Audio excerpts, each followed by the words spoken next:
जय माता दी। हिंदू धर्म में नवरात्रि के दौरान अष्टमी और नवमी का बहुत महत्व होता है और साल 2024 में शारदीय नवरात्रि में इन दोनों ही तिथियों को लेकर बहुत असमंजस की स्थिति बनी हुई है। तो चलिए आपको बताते हैं कि इस बार अष्टमी कब है और नवमी तिथि कब रहेगी। जैसा कि आप सभी जानते हैं, साल 2024 में शारदीय नवरात्रि की शुरुआत 3 अक्टूबर से हुई है।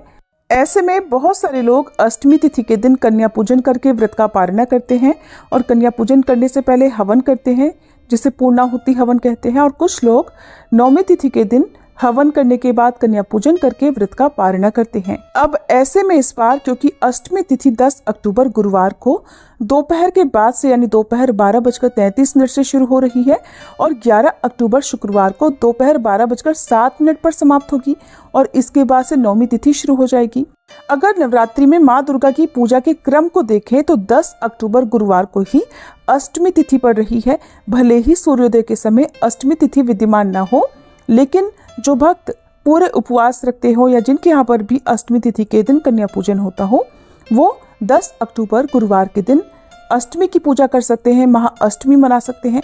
और नवमी तिथि प्रारंभ होगी 11 अक्टूबर शुक्रवार को दोपहर 12:08 से और समाप्त होगी 12 अक्टूबर शनिवार को सुबह 10:58 पर। ऐसे में अगर नवरात्रि के क्रम के अनुसार देखा जाए तो 11 अक्टूबर शुक्रवार को ही महानवमी तिथि रहेगी, भले ही सूर्योदय के समय नवमी तिथि विद्यमान ना हो। अब यहाँ पर बात आती है कि आपको किस दिन अष्टमी की पूजा करनी चाहिए या नवमी की पूजा करनी चाहिए, या आपको किस दिन कन्या पूजन करना चाहिए। तो देखिए, तिथियों के अनुसार तो इसी प्रकार आपको अष्टमी या नवमी मनानी चाहिए, लेकिन कई बार ऐसा होता है कि जो तिथियां 2 दिन पड़ती हैं, तब उसमें आपके आसपास, आपके समाज में, आपके क्षेत्र में जिस दिन भी अष्टमी मनाई जा रही हो या नवमी मनाई जा रही हो, तब आपको उसके अनुसार अष्टमी या नवमी तिथि की पूजा करनी चाहिए या उसके अनुसार ही कन्या पूजन करना चाहिए। वैसे तो हिंदू धर्म में उदया तिथि बहुत शुभ मानी जाती है या मान्य होती है, लेकिन इस बार अष्टमी हो या नवमी हो, सूर्योदय के समय पर विद्यमान नहीं रहेंगी। जिस तारीख में अष्टमी तिथि पड़ रही है उस दिन भी अष्टमी तिथि दोपहर के बाद से शुरू होगी।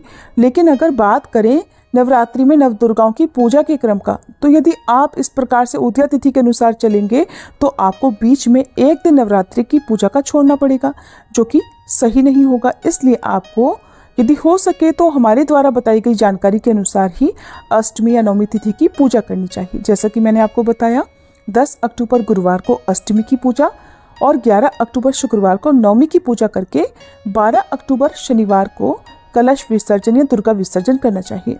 अब कलश विसर्जन या दुर्गा विसर्जन बहुत से लोग अष्टमी तिथि को कन्या पूजन करने के बाद शाम के समय कर देते हैं, या कुछ लोग नवमी तिथि के दिन करते हैं। तो वैसे आप पहले से ही जिस नियम का पालन करते आ रहे हैं, आप उसका ही पालन करें। और अगर आप पहली बार ये व्रत शुरू कर रहे हैं तो आपको एक बात का ध्यान रखना चाहिए कि नवदुर्गाओं की पूजा पूरे 9 दिन और 9 रात में की जाती है। चाहे अष्टमी के दिन कन्या पूजन हो या नवमी के दिन, तो आपको माता रानी की पूजा तो 9 दिन पूरे करनी ही चाहिए। और 9 दिन की पूजा के बाद ही आपको कलश या चौकी हटानी चाहिए। लेकिन कई बार भक्तों के साथ कुछ समस्या होती है, जिस कारण से वे चौकी को अष्टमी के दिन ही हटाना चाहते हो, तो आप शाम को सूर्यास्त से पहले तक चौकी कभी भी हटा सकते हैं। और अगर रही बात हवन या कन्या पूजन के शुभ मुहूर्त की, तो कन्या पूजन हो या फिर हवन हो, आप सुबह कन्या पूजन तो आपको सूर्योदय के बाद से लेकर दोपहर 12 बजे से पहले तक कर लेना चाहिए। और इसी के अनुसार आपको कन्या पूजन करने से पहले हवन भी करना चाहिए।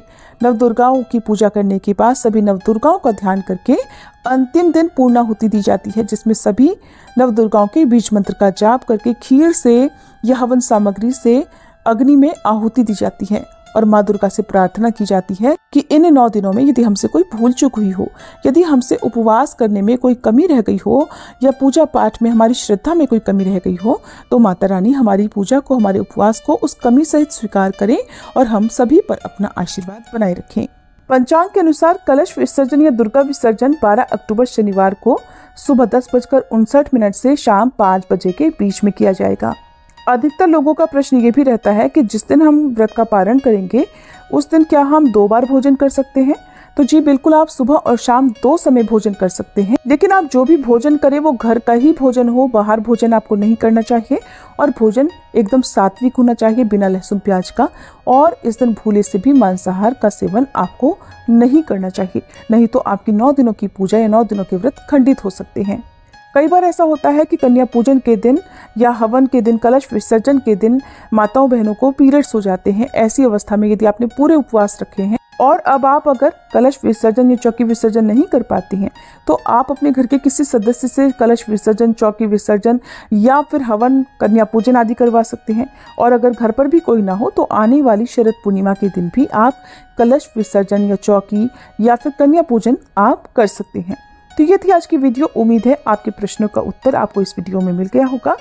आप अपने क्षेत्र में अष्टमी तिथि किस दिन मना रहे हैं या नवमी तिथि किस दिन मना रहे हैं और किस दिन आप कन्या पूजन करने वाले हैं, अगर हो सके तो कमेंट बॉक्स में जरूर बताइएगा।